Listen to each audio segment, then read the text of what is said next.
প্রিয় দর্শক, আসসালামু আলাইকুম। দর্শক, আপনাদের প্রীতি ও শুভেচ্ছা জানিয়ে শুরু করছি আমাদের আজকের প্রতিবেদন। তো দর্শক, আজকে আমরা এক অসহায় গ্রামের মেয়ের জীবনের গল্প তুলে ধরব, যার নাম হচ্ছে তনু। তনুর বিয়ে শাদী হয়নি, তনু বিয়ে শাদী করবে। তো তনুর বিয়ে হচ্ছে না, কারণ তনুর পরিবারে তার বাবা নেই, তার মা আছে, ছোট একটা ভাই আছে, সেটাও পঙ্গু। তো ঠিকমতো চলাফেরা করতে পারে না।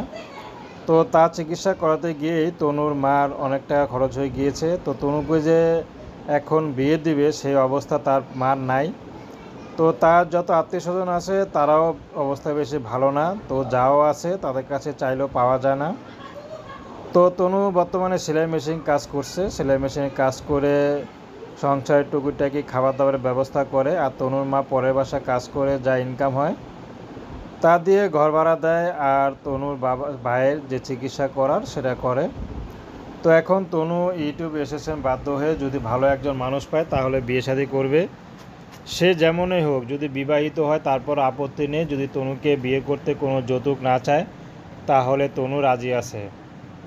যদি তার ঘরে বউ বাচ্চা থাকে, যদি স্ত্রীও না থাকে, সন্তান থাকে, সন্তানকে লালন পালন করে বড় করতে হয়, এমন পুরুষ পেলেও তনু বিয়ে করবে। তো দর্শক, প্রেম ভালোবাসা সাহায্য সহযোগিতা বিয়ে শাদী করা একান্ত আপনাদের ব্যক্তিগত ব্যাপার। আসুন আমরা 5 ওয়াক্ত নামাজ পড়ি, সর্বদাই দেশের সেবা করি। আসসালামু আলাইকুম।